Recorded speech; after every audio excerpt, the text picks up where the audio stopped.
Hello everyone, welcome to my channel electrical wing. आज के इस वीडियो के अंदर आपको देखने को मिलेगा कि आपके घर के अंदर 11,000 वोल्ट से कैसे 415 वोल्ट घर तक पहुंचता है। कंप्लीट डिटेल में यहाँ पे हमने स्लाइड पे प्रिपेयर किया है, जिसके मदद से आप टोटल पोल माउंटेड सबस्टेशन और 415 वोल्ट 230 वोल्ट डिस्ट्रीब्यूशन लाइन के बारे में जान सकते हैं इस वीडियो के मदद से। तो वीडियो को पूरा देखते रहें, कुछ भी स्किप मत कीजिए। इलेक्ट्रिकल विंग को सब्सक्राइब कर लीजिए इस तरह का प्रैक्टिकल एंड इंटरेस्टिंग वीडियो देखने के लिए। तो यहाँ पे मैं अपने घर के सामने जो पोल माउंटेड सबस्टेशन है 63 kVA 11 kV to 415 volt single phase 230 volt step down pole mounted substation है, इसके बारे में टोटल डिस्कशन करूँगा। कैसे इसका कनेक्शन है, कैसे काम करता है, कैसे घर तक बिजली पहुँच रहा है, क्या क्या इक्विपमेंट है, और टोटल वीडियो को बने रहे। साथ ही साथ चैनल को अभी तक सब्सक्राइब नहीं किया है तो सब्सक्राइब कर लीजिए। तो चलिए हम स्टार्ट करते हैं।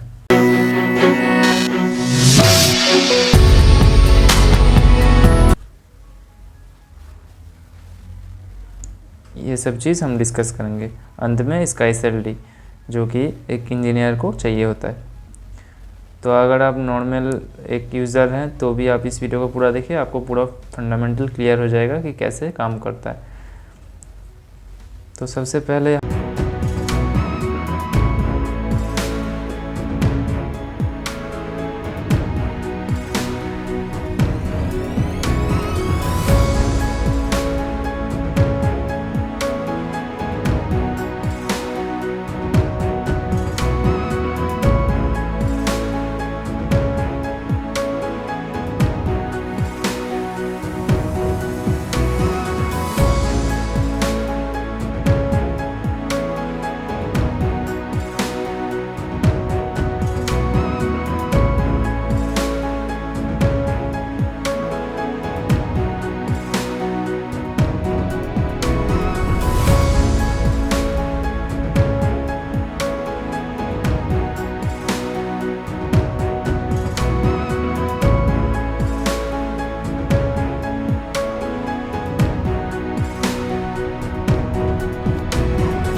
हम शुरू करते हैं यहाँ से।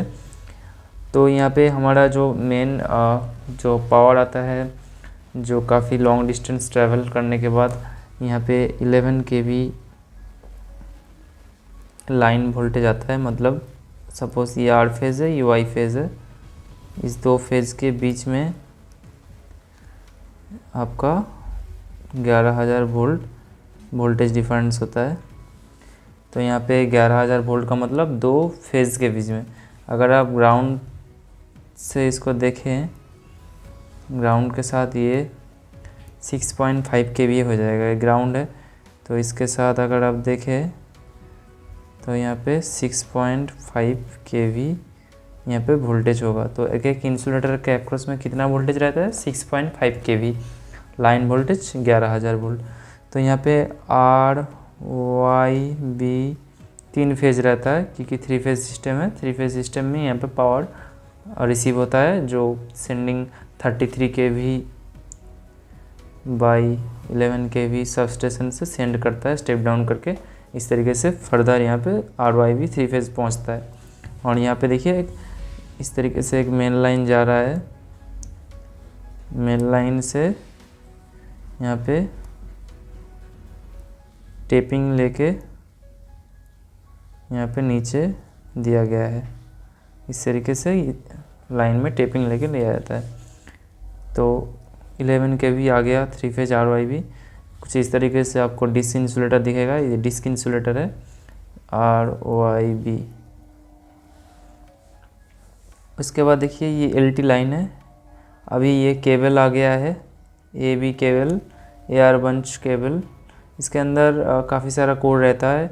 एक तो ओपन रहता है जो अर्थिंग का है, उसके बाद एक न्यूट्रल का होता है पतला वाला वायर, एक ओपन रहता है, और एक पतला वाला न्यूट्रल, और RYB का मोटा मोटा 3 फेज का, और एक स्ट्रीट लाइट का मोटा मोटी यहाँ पे 5-6 वायर रहता है। और यहाँ पे इसका जंक्शन बॉक्स रहता है, यहाँ से आपका सर्विस मैन का घर तक का कनेक्शन दिया जाता है। तो इस तरीके से नॉर्मली इसका बहुत सारा स्टैंडर्ड है, लेकिन जनरली मैंने इसको देखा है कि हमारे यहाँ पे इसको फॉलो किया जाता है जिस तरीके से ऊपर वाला न्यूट्रल, उसके बाद RYB इस तरीके से, और अगर स्ट्रीट लाइट है तो नीचे वाला यूज़ किया जाता है। इस तरीके से जनरली यहाँ पे होता है। मेनली यहाँ पे 4 वायर होता है, ऊपर वाला न्यूट्रल होता है, उसके बाद RYB। इस तरीके से नॉर्मली इसको हमारे यहाँ पे मैंने देखा है, लेकिन बुक्स में नीचे न्यूट्रल रखने का प्रेफरेंस देते हैं, क्योंकि कोई भी वायर टूट के गिरता है तो न्यूट्रल पे गिरेगा। इस तरीके से कुछ फंडामेंटल है, बट आप जनरली 90% जगह पे देखेंगे प्रैक्टिकली तो यहाँ पे न्यूट्रल ऊपर ही दिया जाता है। तो उसका भी एक अलग फ़ायदा है, लाइटनिंग स्ट्राइक आने पर न्यूट्रल से ग्राउंड हो जाएगा आसानी से, क्योंकि न्यूट्रल ट्रांसफार्मर के सामने ग्राउंड किया जाता है। तो जो बाकी फेज़ है उसका वोल्टेज पे कोई उतना इफेक्ट नहीं पड़ेगा। और ये स्ट्रीट लाइट का कनेक्शन कैसे होता है, न्यूट्रल तो कॉमन रहता है, और ये स्ट्रीट लाइट के लिए जो अलग से फेज़ डाला हुआ है तो उसको दे देता है, जिसकी मदद से स्ट्रीट लाइट का फेज़ में जब पावर आता है सब स्ट्रीट लाइट एक साथ जल जाता है। तो कुछ इस तरीके से हमारा सब स्टेशन होता है, पोल माउंटेड सब स्टेशन। RYB तीनों फेज आता है। उसके बाद यहाँ पे AB स्विच मतलब यार सर्किट ब्रेकर टाइप का एक आइसोलेटर रहता है। उसके बाद फ्यूज़ रहता है। उसके बाद हमारा यहाँ पे स्टेप डाउन ट्रांसफार्मर में चला जाता है, जो कि 11 kV को 415 volt line to line voltage में स्टेप डाउन कर देता है। तो यहाँ पे अगर फर्दर हम आगे देखें तो यहाँ पे प्रैक्टिकली मैं अपना घर के सामने जो है एग्जांपल देता हूँ।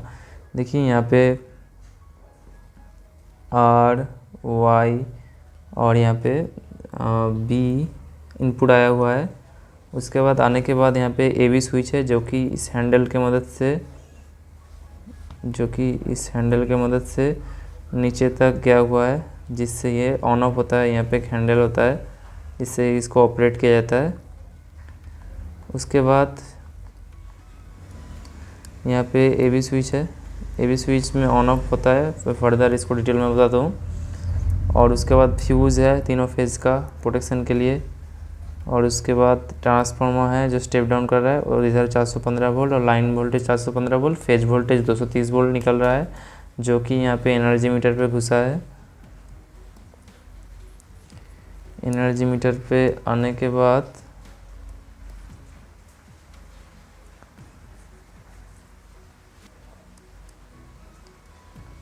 यहाँ पे इस वायर से होकर के इसे एनर्जी मीटर पे घुसा है। एनर्जी मीटर के अंदर इसका फेज़ के वोल्टेज सेंसिंग के लिए फेज़ का कनेक्शन, और करंट सेंसिंग के लिए 3 CT से होकर ये न्यूट्रल CT से होकर गुजर के ये LT डिस्ट्रीब्यूशन बॉक्स में गया है।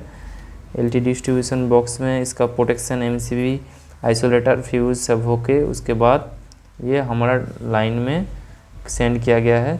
और यहाँ पे ट्रांसफार्मर में आपको जनरली 4 कनेक्शन देखने को मिला। इस एक में आपका मोटा स्ट्रिप ग्राउंडेड किया हुआ रहेगा, ये न्यूट्रल ग्राउंडिंग है। ये करने का बहुत सारा रीज़न है। न्यूट्रल पॉइंट का वोल्टेज को ज़ीरो मेंटेन रखने के लिए, और अगर किसी चीज़ में अर्थ फॉल्ट होता है तो उसका return path, current path provide करने के लिए, और लाइटनिंग स्ट्राइक से इसको ट्रांसफार्मर को सेव करने के लिए, ग्राउंड तक एक फेज़ एक वोल्टेज को पाथ देने के लिए, करंट को एक पाथ देने के लिए लाइटनिंग सर्ज का। उसके बाद वाला आर फेज़ होता है, उसके बाद वाला वाई फेज़, उसके बाद वाला बी फेज़, इस तरीके से 3 फेज़ होता है। तो अगर आप यहाँ पे मल्टीमीटर या वोल्टमीटर लेके यहाँ पे न्यूट्रल पे ब्लैक प्रोब रख के और यहाँ पे किसी भी एक फेज़ पे रखेंगे तो आपको 230 वोल्ट के अक्रॉस में मिलेगा। और अगर आप किसी भी 2 फेज़ के अक्रॉस में वोल्टमीटर रखेंगे तो आपको 415 वोल्ट मिलेगा। ये रेटेड वोल्टेज है, नो लोड पे थोड़ा ज़्यादा 440 तक जा सकता है, और 230 भी रेटेड है, नो लोड पे 250 तक जा सकता है। तो इस तरीके से आपका वोल्टेज होता है। लाइन वोल्टेज मतलब 2 phase R O I Y V, इस तरीके से कुछ भी 2 फेज के बीच में वोल्टेज, लाइन टू लाइन। और फेज वोल्टेज मतलब न्यूट्रल के रेस्पेक्ट में, न्यूट्रल में ब्लैक वायर। तो हमारे घर में जो कनेक्शन होता है सिंगल फेज, मतलब एक न्यूट्रल जाता है और कोई एक फेज जाता है। तो इस तरीके से हमारा वायरिंग होता है। उसके बाद यहाँ पे नीचे एक डिस्ट्रीब्यूशन एलटी डिस्ट्रीब्यूशन बोर्ड रहता है। ये एलटी डिस्ट्रीब्यूशन बोर्ड का काम जो रहता है, टोटली आपका जो 415 वोल्ट यहाँ पे आया हुआ है, इसको 415 वोल्ट को 415 वोल्ट जो आया है उसको प्रोटेक्शन भी देना है। ज़्यादातर फॉल एलटी साइड में ही आता है। जितना भी लाइन टू ग्राउंड, कोई पेड़ टूट के गिर गया, लाइन वायर टूट के नीचे गिर गया, तो इसके अंदर एमसीबी और आइसोलेटर और फ्यूज़ का बेसिक प्रोटेक्शन होता है। और किसी किसी पैनल में आरसीसीबी भी होता है, जो कि बहुत इम्पोर्टेंट है। अगर किसी को वायर टूट के या पेड़ पे ज़्यादा वायर टच हो रहा है तो ह्यूमन को सेव करने के लिए आरसीसीबी होना चाहिए, क्योंकि जनरली इसमें नहीं होता है। मैं दिखाता हूँ आपको इनसाइट, तो आपको फंडामेंटल तो क्लियर हो गया होगा कि यहाँ पे क्या क्या होता है। यहाँ पे आर वाई बी आया, उसके बाद ऑन ऑफ करने के लिए A B switch, A R switch या आइसोलेटर बोल सकते हैं। ये नो लोड ऑन लोड, इस पर आर्क क्वेंचिंग का कोई मीडियम नहीं होता है, मतलब ऑन ऑफ करने के टाइम जो आर्किंग होता है उसका बुझाने का कोई इसका है नहीं, हवा से ही बुझता है। तो गैप बहुत ज़्यादा इसलिए रखा जाता है 11,000 में, इसलिए वो ऑन करने ऑफ करने के टाइम बहुत ज़्यादा आर्किंग करता है। और उसके बाद यहाँ पे फ्यूज़, पतला पतला फ्यूज़ रहता है। 11,000 लाइन में बहुत कम करंट, 1-2 एम्पियर 3-4 एम्पियर जाएगा, उससे ज़्यादा तो नहीं जाएगा। सेकेंडरी में 415 वोल्ट में 50-60 एम्पियर जाएगा, तो प्राइमरी में 11,000 में 1-2 एम्पियर ही जाएगा। ये बेसिक ट्रांसफार्मर का वर्किंग है। कांस्टेंट पावर डिवाइस है, इसलिए इनपुट में जितना पावर ले रहा है आउटपुट में उतना ही पावर देगा। इनपुट में 11,000 में पावर, सपोज़ 11,000 किलोवाट का पावर है तो उसका एम्पियर 1 एम्पियर होगा, लेकिन सेकेंडरी में वही 11,000 किलोवाट 415 वोल्ट में बहुत एम्पियर बन जाएगा, या 230 वोल्ट में बहुत एम्पियर बन जाएगा। ये रहा वो हैंडल जहाँ से ये ऑपरेट होता है। और उसके बाद आर वाई भी यहाँ पे घुस रहा है, और इसके बाद यहाँ से आउटपुट होके पोल पे जा रहा है। तो देखिए सबसे पहले 11,000 जो आता है, किसी जगह पे आपको कुछ इस तरीके से लाइटनिंग अरेस्टर देखने को मिलता होगा। ये लाइटनिंग अरेस्टर का क्या काम होता है, जितना भी लाइटनिंग बिजली से सर्ज गिरता है इसके ऊपर, तो ये एब्जॉर्ब कर लेता है। इसको एब्जॉर्ब करके देखिए, इसका एक वायर ग्राउंड के साथ लगा हुआ है और एक वायर फेज के साथ, सपोज ये वाई फेज के साथ या बी फेज के साथ। तो इसके अंदर जो ये वेरिएबल रेजिस्टेंस की तरह काम करता है। जो हाई वोल्टेज 11,000 से बहुत ज़्यादा लाइटनिंग के टाइम में आता है, 40,000 वोल्ट 50,000 वोल्ट से भी ज़्यादा, तो उसको ग्राउंड के साथ शॉर्ट कर देता है। और नॉर्मली 11,000 वोल्ट के टाइम में ये अपना रेजिस्टेंस इन्फिनिटी रखता है, और हाई वोल्टेज के टाइम में ये अपना रेजिस्टेंस घटा लेता है, जिसके मदद से ये अपना हाई वोल्टेज को सप्रेस कर देता है। इसके नाम लाइटनिंग अरेस्टर है या वेरिएस्टर। ये कुछ एमओवी जो होता है, मेटल ऑक्साइड वेरिएस्टर, जो हमारा इलेक्ट्रॉनिक सर्किट में फ्यूज़ के बाद लगा हुआ होता है, उस तरीके से काम करता है। तो कुछ दिखने में इस तरीके से लाइट लगता है। एक टर्मिनल या ग्राउंड हो जाता है, और एक टर्मिनल फेज में लगता है, फेज। तो ये जनरली इनकमिंग और आउटगोइंग फीडर में लगता है, जहाँ पे भी पावर में लाइन इनपुट हो रहा है और आउटपुट हो रहा है वहाँ पे लगता है। जनरली एलटी लाइन में कम लगता है, एचटी लाइन में ज़्यादा लगता है। और ट्रांसफार्मर के पास भी रहता है, क्योंकि ट्रांसफार्मर बहुत महंगा होता है, बहुत कॉस्टली होता है, इसलिए ट्रांसफार्मर को प्रोटेक्शन के लिए ट्रांसफार्मर के पास भी हो सकता है, या 11 के भी इस तरीके से जहाँ पे इनकमिंग हो रहा है, और यहाँ से अगर पावर 11 के भी किसी जगह पे जा रहा है उस साइड भी होगा। सब स्टेशन में इनकमिंग आउटगोइंग में होता है और ट्रांसफार्मर के पास में। और ये इस तरीके से पिन इंसुलेटर होता है जो 11 kV का वायर को कैरी करता है, और यहाँ पे इसको बाइंड किया जाता है एल्युमिनियम वायर से, GI वायर से। और अभी के टाइम में पॉलीमर टाइप का इस तरीके से आ गया है। आगे तो यहाँ पे पहले तो इस तरीके से प्रोसोलिन का होता था, प्रोसोलिन टूट जाता था, इसलिए इस तरीके से पॉलिस्टर लाइनॉन टाइप का आया है। और ये डिस इंसुलेटर है, ये भी 11,000 लाइन में इस तरीके से वायर जाता है, इस तरीके से वायर जाता है। तो यहाँ पे इस तरीके से नहीं जाता है, जनरली इस तरीके से जो वायर इस पर लगा हुआ होता है। तो ये डिस इंसुलेटर है, ये 11,000 रेटेड होता है, एक डिस 11,000 वोल्ट तक को रोक सकता है। तो यहाँ पे जनरली 6.5 kV इसको विथस्टैंड करना पड़ता है नॉर्मली, क्योंकि लाइन वोल्टेज 11,000 है लेकिन फेज वोल्टेज 230 है, सॉरी 6.5 kV है। ये आपका ग्राउंडेड रहता है, तो एक फेज़ के रेस्पेक्ट में एक इंसुलेटर में 6.5 kV का वोल्टेज यहाँ पे होता है, 6.5 kV। और इसके बाद ये AB स्विच, जहाँ पे ये फिक्स पार्ट जो है इसके साथ आपका इनकमिंग जो 11,000 लाइन से आया हुआ है, तो एक एक फेज़ लगता है, R फेज़, और यहाँ से ट्रांसफार्मर का R फेज़ जाता है।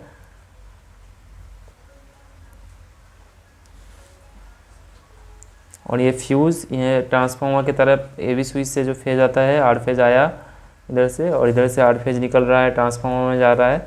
तो इसके अंदर एक पतला वाला वायर देना चाहिए, ज़्यादा मोटा नहीं देना चाहिए, क्योंकि 11,000 के लाइन में पावर मतलब एक पतला 1 एम्पियर का भी अगर फ्यूज़ है, बहुत ज़्यादा मतलब 11 किलोवाट पावर भेजने का कैपेसिटी हो जाता है।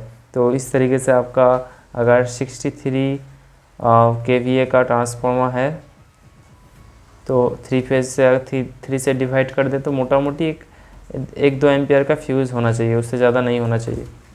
तो आप समझ पा रहे होंगे कि इनपुट का current kVA rating divided by voltage, अगर 63 kVA है तो 63 kVA divided by VA by voltage 11,000 volt. तो इसको काटने पर यहाँ पे आपको 63/11 करने पर ऑलमोस्ट 6 एम्पियर के अप्रोक्स एक फेज़ का फ्यूज़ रेटिंग हो रहा है। तो डिवाइड करेंगे 3 फेज में तो 2 एम्पियर का फ्यूज़ एक फेज़ में होना चाहिए। और ये सपोर्ट इंसुलेटर है, जो वायर आ रहा है उसको सपोर्ट करने के लिए पोल माउंटिंग पे। और ये है मेन ट्रांसफार्मर, इसके अंदर जो वाइंडिंग रहता है प्राइमरी डेल्टा कनेक्टेड रहता है और सेकेंडरी स्टार कनेक्टेड रहता है। प्राइमरी का जो बूसिंग है बड़ा बड़ा होगा, क्योंकि 11,000 लाइन है, और सेकेंडरी में यहाँ पे 3 मोटा मोटा बूसिंग होगा, जो कि RYB आउटपुट है 415 वोल्ट लाइन वोल्टेज, और एक न्यूट्रल का पतला वाला थोड़ा हो सकता है या सेम साइज का भी हो सकता है, क्योंकि अनबैलेंस लोड में भी और बैलेंस लोड में भी न्यूट्रल का करंट बहुत कम रहता है। बैलेंस करंट लोड में तो न्यूट्रल करंट 0 होता है, और अनबैलेंस लोड में 3 फेज सिस्टम में थोड़ा बहुत न्यूट्रल करंट अनबैलेंस जितना पार्ट है उतना फ्लो होता है, इसलिए यहाँ पे न्यूट्रल का वायर पतला होता है और मेनली आपका फेज़ का वायर मोटा होता है। और इसका बॉडी ग्राउंडिंग के लिए यहाँ पे ग्राउंडेड करते हैं। तो आप समझ लेते हैं कैसे आपका घर तक ये 230 वोल्ट पहुँचा रहा है, जिससे आपका बल्ब चल रहा है 230 वोल्ट का, इस तरीके से बल्ब चल रहा है। और उसके बाद आपका फ़ैन चल रहा है 230 वोल्ट सिंगल फेज।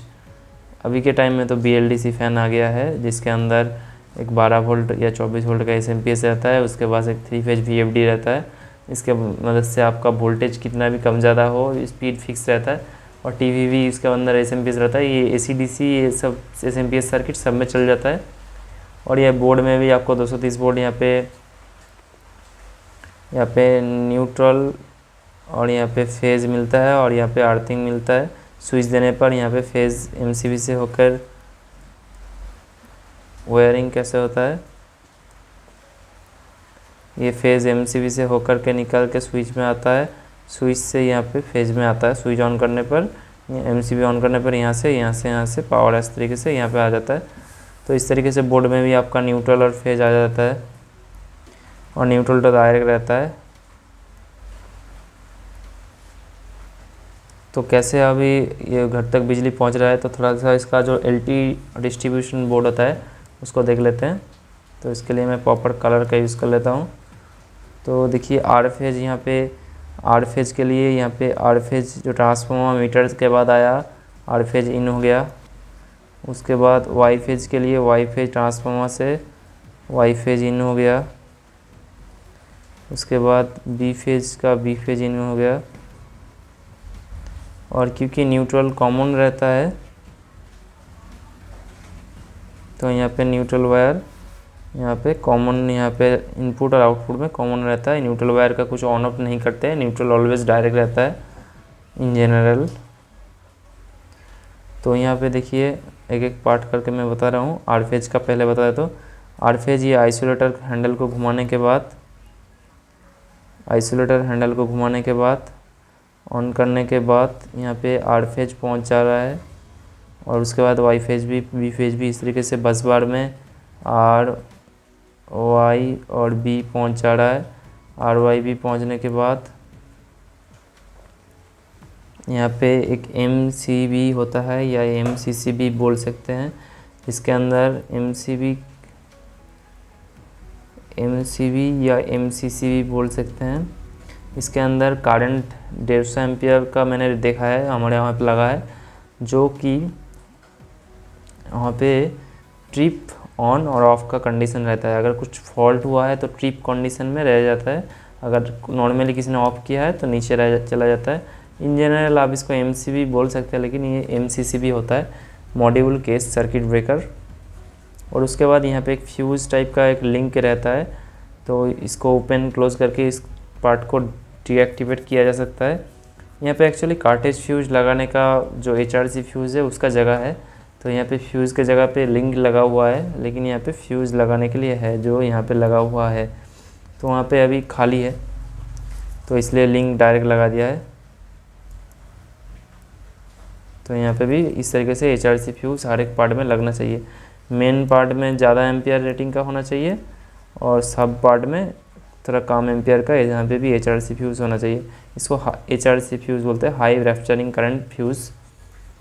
तो यहाँ पे इस तरीके से डिस्ट्रीब्यूशन होता है। तो यहाँ पे डबल सर्किट होता है, आउटगोइंग 1 सर्किट, यहाँ पे आर वाई भी निकल रहा है, आउटगोइंग 2 आर वाई भी, आउटगोइंग 3 आर वाई भी। 3 पार्ट, मतलब एक गांव में 3 एरिया है, तो एक suppose south side, north side, central side, इस तरीके से 3 पार्ट को अलग अलग बिजली दे सकता है। किसी एक पार्ट में प्रॉब्लम हुआ, सपोज किसी एक पार्ट में आर फेज ग्राउंड के साथ टच हो गया, तो ये वाला एमसीबी ऑफ होगा, पूरे गांव का बिजली नहीं जाएगा, सिर्फ उस पार्ट का बिजली जाएगा। सपोज सबमर्सिबल जो आपका गवर्नमेंट का वाटर सप्लाई सिस्टम होता है, टोटल गांव का एक पंप होता है, सपोज इस आउटगोइंग 3 के साथ कनेक्टेड है, तो पानी सबको मिलता रहेगा, बिजली ना मिले, पानी इंपॉर्टेंट है। तो इस तरीके से पावर को आप डिवाइड कर सकते हैं, जिससे कि फॉल्ट होने पर फॉल्टी पार्ट भी आइसोलेट हो जाएगा, बाकी पार्ट को डिस्टर्ब नहीं करेगा। तो इस तरीके से प्रोटेक्शन को डिवाइड किया जाता है।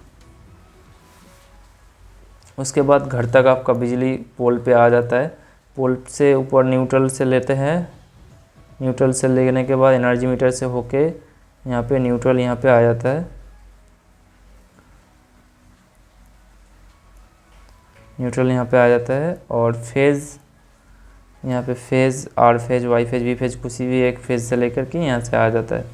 आने के बाद इसको ऑन करने पर ये वाला पिस्टन इस दोनों को शॉर्ट कर देता है, इन दोनों को शॉर्ट कर देता है, जो कि न्यूट्रल यहाँ से डायरेक्ट फ्यूज़ नहीं रहता है, डायरेक्ट लिंक रहता है। यहाँ से न्यूट्रल निकल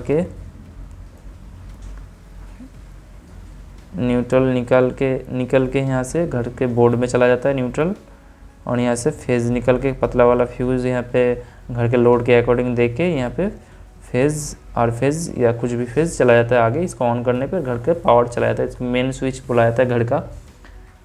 और देखिए इसको मैं डिटेल में आपको बताता हूँ। सबसे पहले आपका 11,000 थ्री फेज लाइन आपका इनपुट हुआ।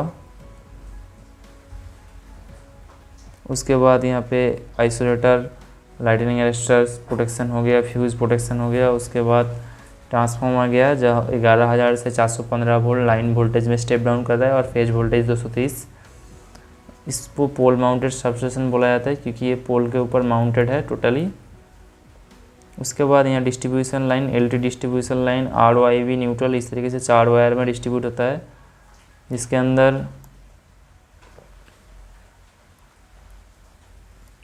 अंदर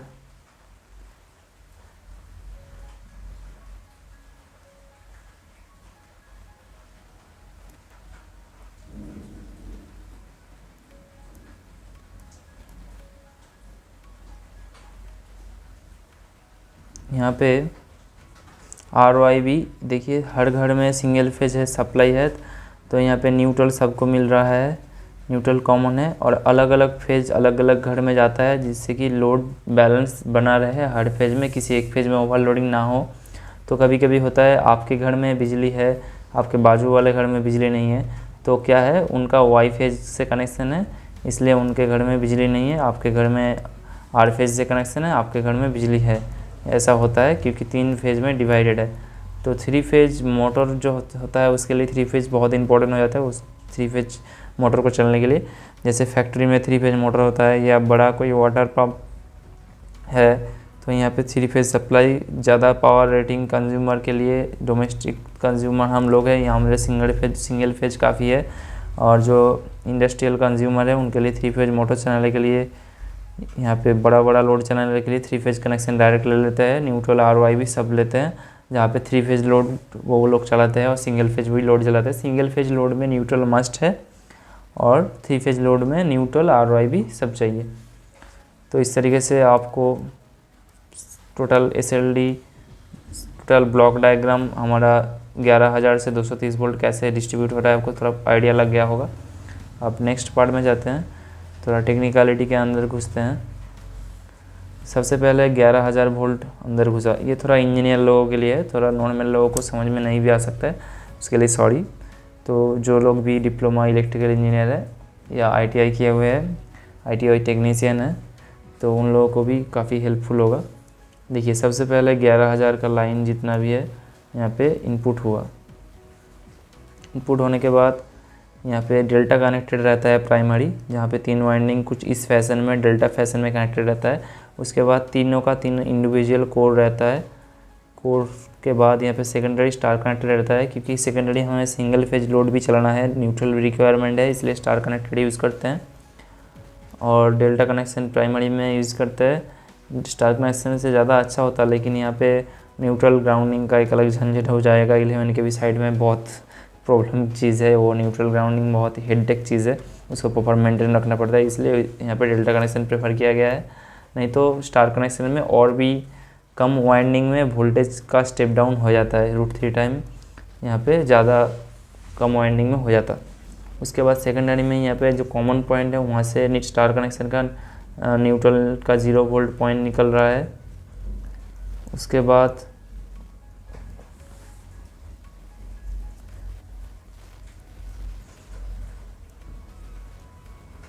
यहाँ पे आरओआईवी तीनों फेज निकल रहा है और न्यूट्रल, और देखिए हर घर में न्यूट्रल कॉमन है, सब घर में न्यूट्रल गया हुआ है, सबको न्यूट्रल चाहिए।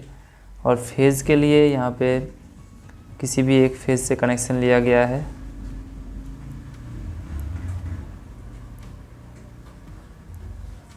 देखिए किसी भी एक फेज़ से यहाँ पे कनेक्शन लिया गया है।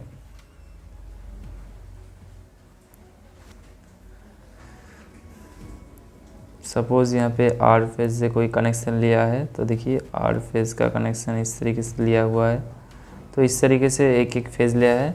तो देखिए वोल्टेज देखिए यहाँ पे एक न्यूट्रल के बीच में किसी भी फेज़ में 230 वोल्ट, और आर फेज़ और वाई फेज़ के बीच में 400 वोल्ट, और आर फेज़ बी फेज़ के बीच में 400 वोल्ट। इस तरीके से किसी भी 2 फेज़ के बीच में 400 वोल्ट और एक और न्यूट्रल फेज़ के बीच में 230 वोल्ट। आप बोलेंगे कि 230 वोल्ट है तो 2 फेज़ में डबल होना चाहिए, आपका 460 वोल्ट होना चाहिए। क्यों 400 वोल्ट है, 415 वोल्ट है? क्योंकि ये 3 फेज का जो वोल्टेज होता है, एक आर फेज से वाई फेज का वोल्टेज 120 डिग्री लैगिंग होता है, और उसके बाद बी फेज का वोल्टेज और 120 डिग्री लैगिंग होता है। ये वेक्टर है, 3 वेक्टर है, इसलिए यहाँ पे 3 वेक्टर जो है आर वाई वी वोल्टेज का है। ये सब बहुत टेक्निकलिटी की बातें हैं इलेक्ट्रिकल इंजीनियरिंग में। अगर आप और भी डिटेल में जानना चाहते हैं नीचे कमेंट कीजिएगा, मैं आपको डिटेल में बताऊंगा। अभी एक बेसिक वीडियो बना रहा हूँ जो से सबको समझ में आए कि हमारे घर तक बिजली कैसे पहुँचता है। उसके बारे में एक अलग से मैं वीडियो बनाऊँगा कि कैसे तीनों फेज़ का वोल्टेज रिवॉल्व करता है, वेक्टर, इसका वेक्टर ग्रुपिंग क्या होता है। और मैं बता दूँ इसका वेक्टर ग्रुपिंग होता है DY11 या DY1। DY11 ज़्यादा होता है। इसका मतलब है DY11 का मतलब है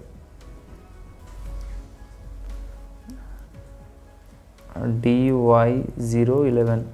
तो यहाँ पे D का मतलब है प्राइमरी डेल्टा कनेक्टेड है, HV साइड है ये, और यहाँ पे सेकेंडरी आपका स्टार कनेक्टेड है विथ न्यूट्रल।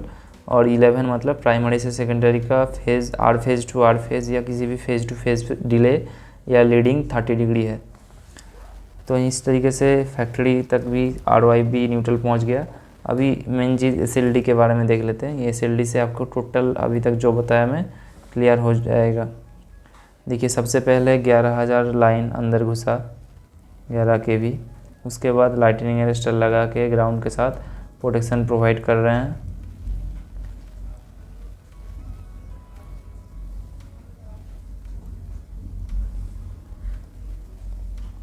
उसके बाद यहाँ पे 11,000 ओवरहेड लाइन जो आया,